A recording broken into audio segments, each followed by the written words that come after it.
Oh, cool. How many are not from Colorado?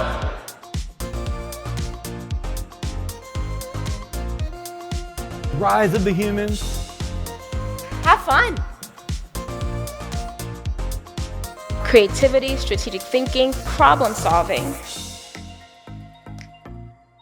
My name is Christina McLoughlin. Super excited to be here with you today. A little bit about me. I am born and raised here in Colorado and own my own consulting business here in the Denver area. I've been in the ecosystem since 2006, so I consider myself a Salesforce dinosaur. And I also am a career empowerment coach, so I work with Salesforce professionals like yourself to level up in your career.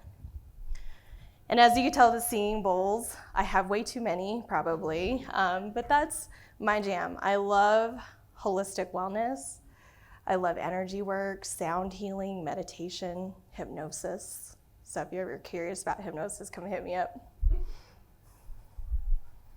Anyone here experience a sound bath before?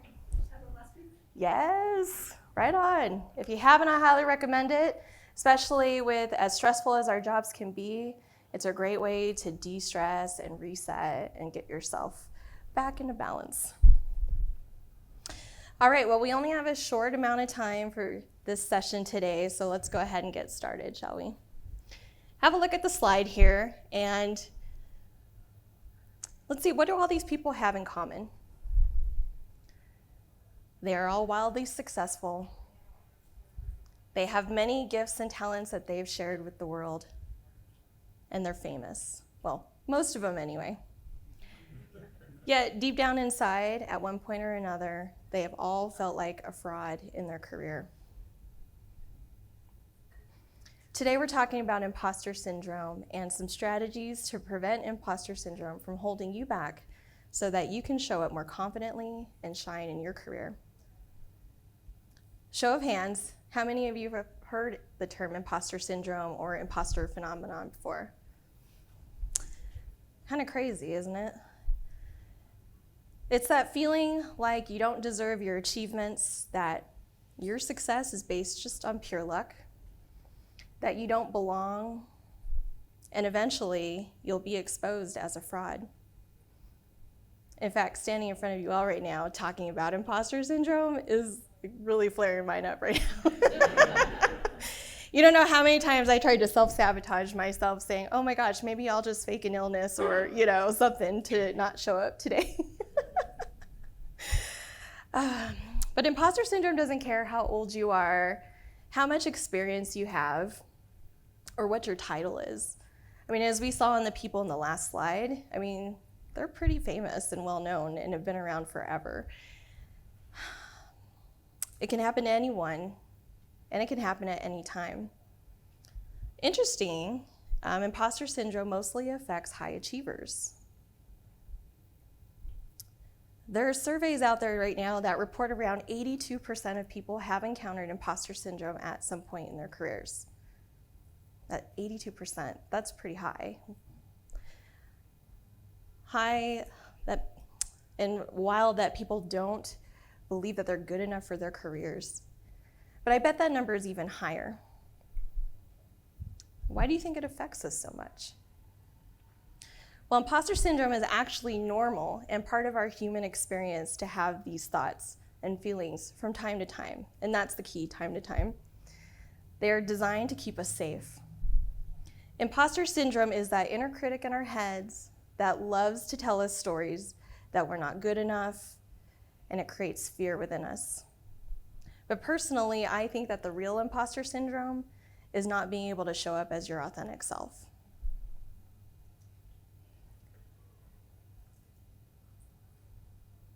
However, when imposter syndrome sticks around for a long period of time, and it does hold us back from being able to thrive in our careers, it becomes systemic, and that is a problem. Do we have any accidental admins in the house? Yeah, quite a few. Or someone who just fell into Salesforce? Probably most of us, right? Because, we didn't have like a school we could go to to learn Salesforce. We weren't like, as a kid saying, oh, when I grow up, I'm gonna be a Salesforce admin or developer or whatever, right? Yeah. And that was me. So I wanna share a little bit about my journey and my journey with imposter syndrome.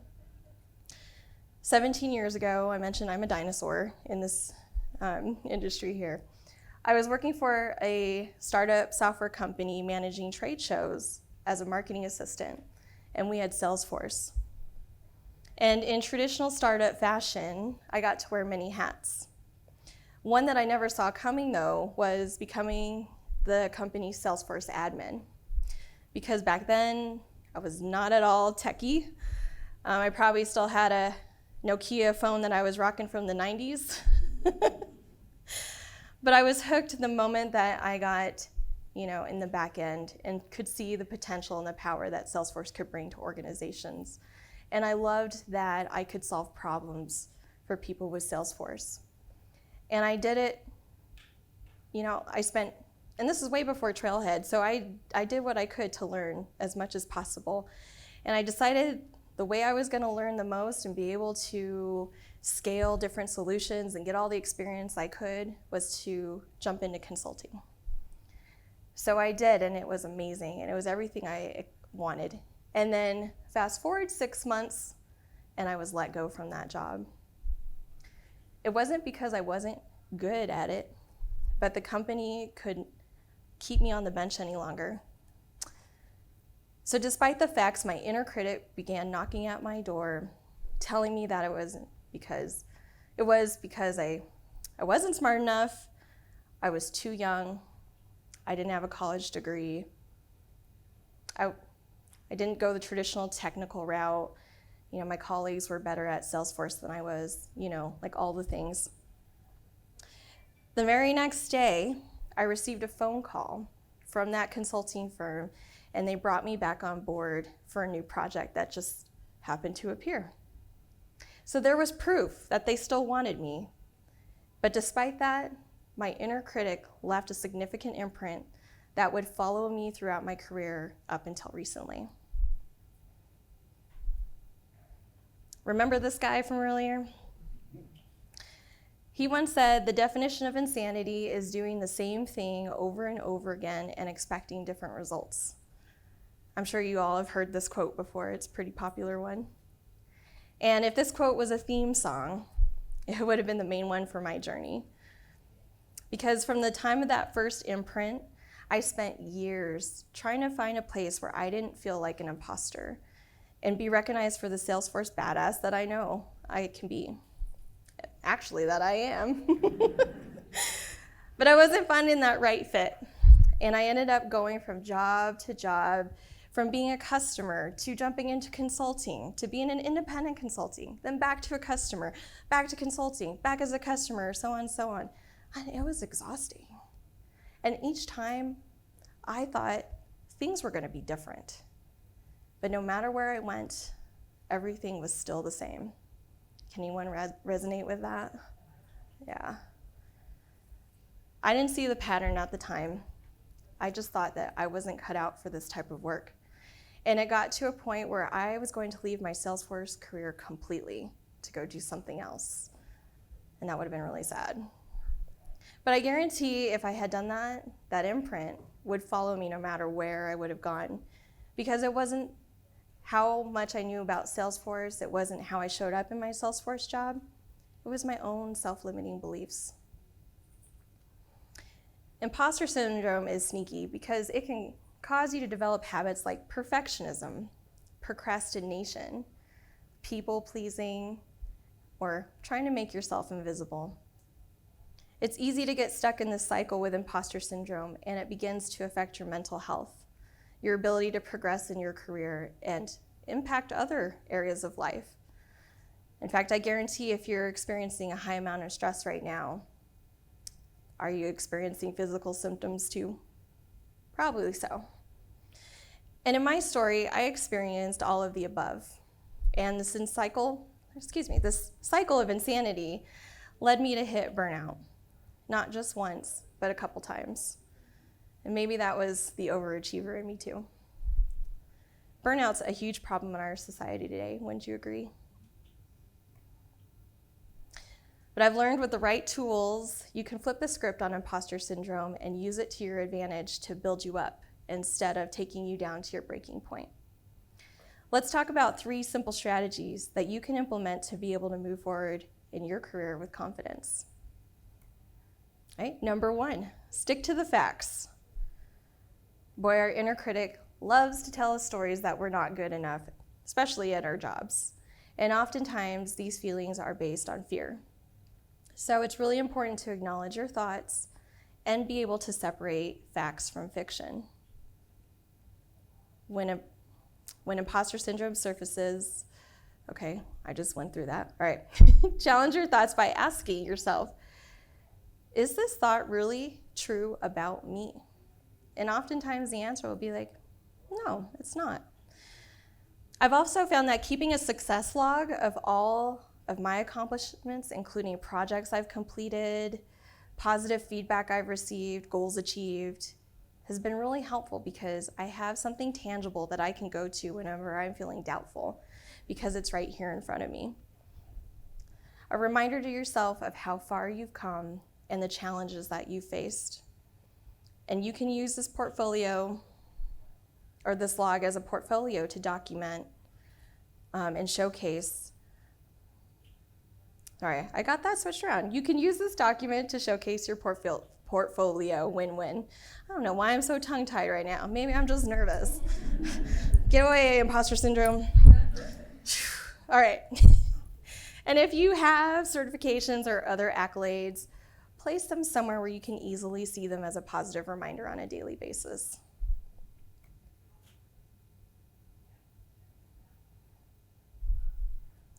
All right, number 2, define what success means to you.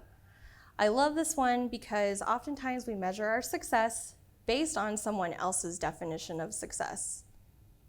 If you find yourself comparing your progress to another's, or you feel like you don't fit in, or you're not meeting expectations of this job, pay attention to this one. Because success is different for everyone. And maybe you're not meeting your needs in order to feel successful. A good question to ask yourself here is, what does success look like to me? And write that down. And just as we visited in the last strategy, it's good to have a visual reminder somewhere near you. So maybe write it down and place it on your wall next to your desk, or take a look at it every day just to remind yourself what your success is. Know what your core values are, especially when it comes to your career. How many feel pretty confident they know what their core values are in their career? Anybody? Awesome. That's good. Make sure you're in alignment with those values. I thought I knew my core values, but when I took this step and wrote everything down, I realized I actually wasn't in alignment, and that explained why I was going from job to job to job, because I was searching for something that wasn't there. So this was a game changer for me. And if you do the same and you're not in alignment, you can dig in to ask yourself the deeper questions as to why. Celebrate your wins. This one's awesome because how often do we finish something and instead of taking the time to celebrate, we just dive right into the next thing? Because we like to do. We're a doing society. So when you finish something, take a moment to celebrate and acknowledge yourself for a job well done. Visualize your success. Athletes use visualization as part of their mental training to build on their strengths. Taking time to visualize your success helps you stay focused on what you really want because you're programming your desires on a subconscious level. Would you like to go through a quick visualization together? All right, so if you've got something on your lap, maybe set it down and place both feet on the floor.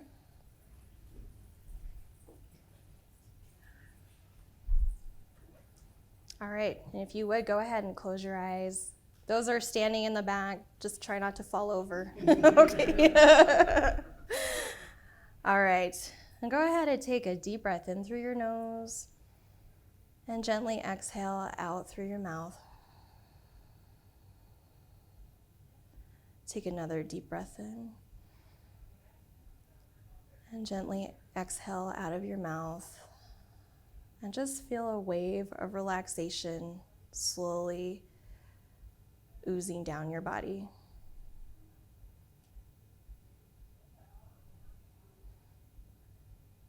Now bring to mind a particular event that you might be feeling a little fearful of or have doubt about. Maybe you're getting ready for a big presentation. You want to ask for a raise. Maybe you're going for a promotion or applying for a job. Just bring that picture to mind right now.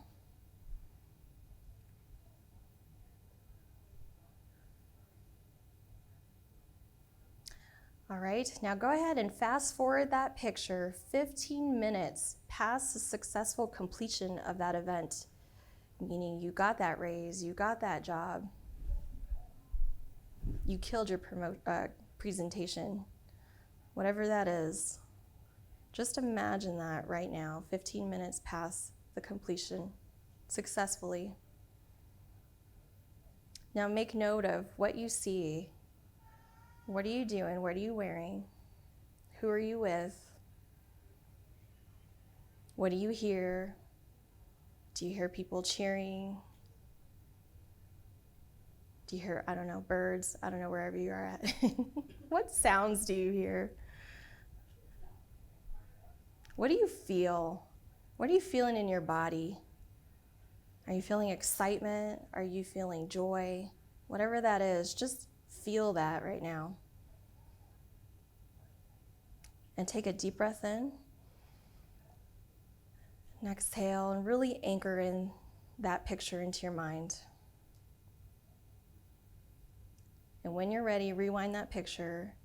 Bring yourself back into the room, back into your body, back to now, and slowly open your eyes. Well, how was that for you? Good? I see some people want to take a nap.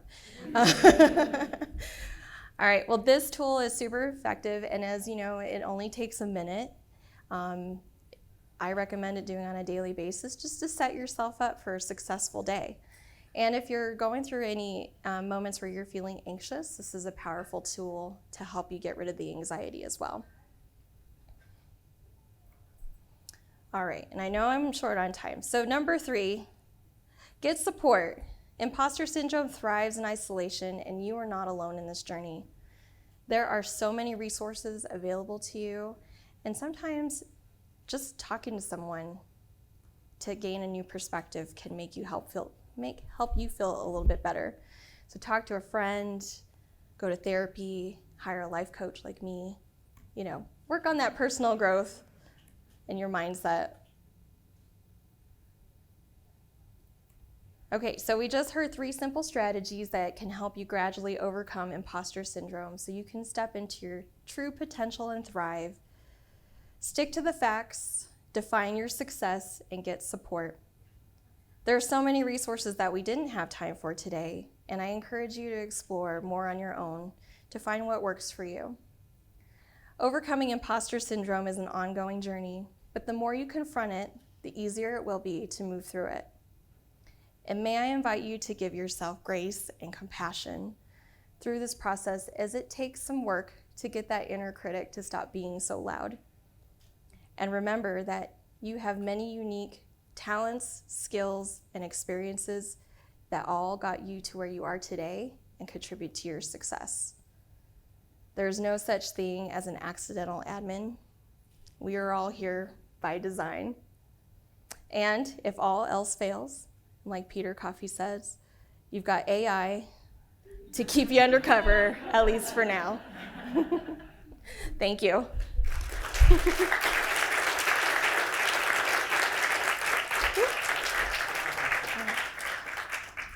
All right, and you all have been so wonderful. If you'd like to connect with me, go ahead, take a picture of the slide. Also, there is a QR code if you'd like to scan this. I do have a hypnosis meditation that I would like to gift to you. to help you build up your confidence. All right, take care.